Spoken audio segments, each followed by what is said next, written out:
တို့တွေဒီဘေးနဲ့ဆရာလုပ်သွားလို့လားဆိုရင်မှကျွန်တော်ဆွေးနွေးသွားတဲ့မှာပါပါတယ်နံပါတ်1တစ်ချက်က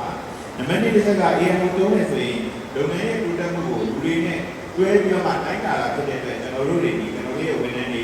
ကျွန်တော်တို့ကိုယ်တိုင်လုပ်ငန်းရှင်တွေအားလုံးဒီဒါပါပြုဖို့လိုလဲဆိုရင် AMO တင်ထားဖို့လိုအပ်ပါတယ် adaptation လုပ်ပါဖို့လိုအပ်ပါတယ်ထွက်ပြေးဖို့မဟုတ်ပါဘူးတည်ဖို့ဖြစ်ပါတယ်ဆိုတာကိုကျွန်တော်ဒီဆွေးနွေးသွားတဲ့မှာပါပါတယ်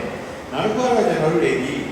AMO တုံးတဲ့စီတွေမှာပါတယ်ဆိုဝန်ထမ်းတရားမှားလိုက်တယ်လို့ပဲသဘောထားပြီးတော့မှကျွန်တော်တို့သုံးဖို့ဆိုကြမှာလေကျွန်တော်တို့ဆွေးနွေးသွားတဲ့မှာပါပါတယ်နောက် privacy concern နဲ့ပတ်သက်တဲ့ဆိုရင်တော့ privacy concern မှာကျွန်တော်တို့ဒီ data ကိုလုပ်ငန်းနာမည်နဲ့သုံးနေနေလုပ်ငန်းနာမည်မပေးဘဲနဲ့မပါဘဲနဲ့ကျွန်တော်တို့ upload လုပ်ပြီးသုံးတာမျိုးကိုပြောလုပ်ဖို့လုပ်တော့ကိုလည်းအကြံပေးရမှာပါသွားပါတယ်ထို့တူပဲ data sharing policy ကိုစတင်ပါလုပ်ငန်းထဲမှာကျွန်တော်တို့ဘယ်လိုနေထိုင်လို့ share လုပ်နေဘယ်လိုနေထိုင်လို့ share လုပ်လို့ဆိုတဲ့ data sharing policy ကိုစတင်ထားဖို့လည်းကျွန်တော်တို့ဆွေးနွေးသွားတဲ့မှာပါပါတယ်နောက်တစ်ခုတော့ဗာလဲလို့ဆိုရင်ကျွန်တော်တို့ AMO ပဲ test ဖို့အတွက်ပြင်ဆင်တဲ့နေရာမှာ data ဒီရေးကြည့်ပါတယ် data ကိုပြင်ဆင်တဲ့အခြေအနေတော့ပါတယ်ဒီလိုကနေ data ဒီ clear data ဖြစ်နေဖို့ data consistency ရှိနေဖို့ကိုလည်းကျွန်တော်တို့ဆွေးနွေးသွားတဲ့နေရာမှာပါပါတယ်